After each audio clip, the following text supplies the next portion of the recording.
Hi everyone, welcome back to my channel. Friends ఎలా ఉన్నారు? అందరూ బాగున్నారా? నేనైతే చాలా బాగున్నానండి. ఈరోజు అయితే మరొకలాగుతూ నేనైతే మీ ముందుకు వచ్చానమాట. ఈ డేక్ష అయితే మాడిపోయిందండి. గెన్స్ గడ్డలు అయితే ఉడికిచ్చాము.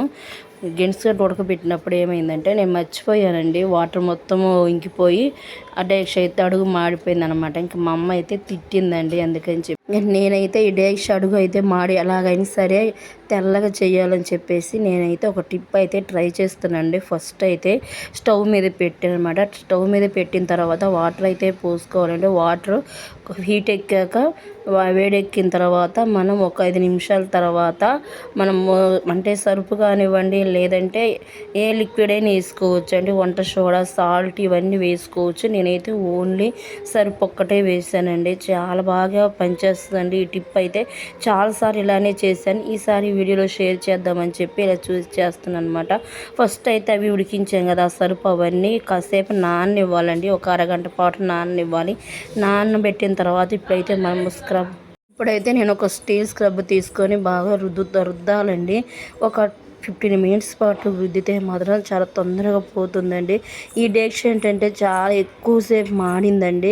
చాలా కష్టపడాల్సి వచ్చిందనమాట. ఇంకోసారి పాల గిన్నె అవి అయితే ఈజీగానే పోతాయండి. గెనుసుగడ్డలు కాబట్టి గెనుసుగడ్డ కూడా మాడిపోయాయండి. ఆ విధంగా మాడిపోయింది అనమాట. డేక్ష చాలా ఎక్కువగానే మాడిపోయిందండి. పాల గిన్నె అయితే తొందరగానే వస్తుంది, కానీ గెనుసుగడ్డలు కాబట్టి కొంచెం టైం అయితే పట్టిందనమాట. నేనైతే స్క్రబ్బర్ తీసుకొని రుద్దుతానే ఉన్నానండి. చాలా టైం తీసుకుంది.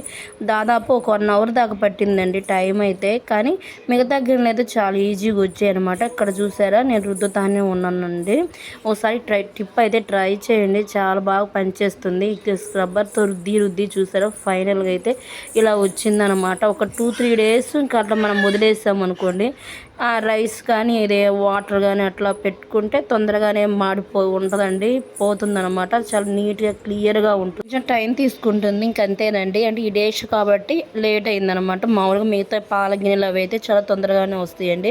నేను పోలేదని చెప్పేసి స్పూన్ తీసుకొని అడుగు అంటింది కదా బాగా, వాటిని అయితే గీకుతున్నానండి. చాలా తొందరగానే రిమూవ్ అవుతుందనమాట. ఇంకా ఫ్రెండ్స్, మన వీడియోస్ని అయితే ఎవరైనా కొత్త వాళ్ళు కనుక చూస్తున్నట్లయితే మన ఛానల్ని సబ్స్క్రైబ్ చేసుకోండి. అలాగే నేను చేసే మంచి మంచి వీడియోస్ అన్నీ అయితే మీ నోటిఫికేషన్ రూపంలో వస్తాయి అనమాట. బెల్ ఐకాన్ ఉంటుందని దాన్ని క్లిక్ చేయండి. ఇక్కడ చూసారా, మళ్ళీ కొంచెం సోప్ వేసి, అంట్లు సోప్ ఉంటుంది కదా, ఆ సోప్ వేసి మళ్ళీ స్క్రబ్ చేస్తున్నాను అనమాట. చాలా బాగా వచ్చిందండి. ఒక 2-3 డేస్ తర్వాత మన రైస్ కానీ హాట్ వాటర్ కానీ పెట్టుకుంటే చిన్నవి ఉన్నాయి కదండి అడుగున మాడిపోయినట్టుగా, అవి కూడా క్లియర్ అవుతాయి అనమాట. ఇక్కడ చూసారా, డేక్ష అయితే చాలా నీట్గా వచ్చిందండి. ఈ టిప్ అయితే చాలా ఎఫెక్ట్గా అయితే పనిచేస్తుంది అనమాట. నేనైతే వంట సోడా వేస్తుంటే చాలా తొందరగా వచ్చేదండి, కానీ లేట్ అయిందనమాట. ఇక్కడ చూసారా, క్లియర్గా అయితే ఉందండి.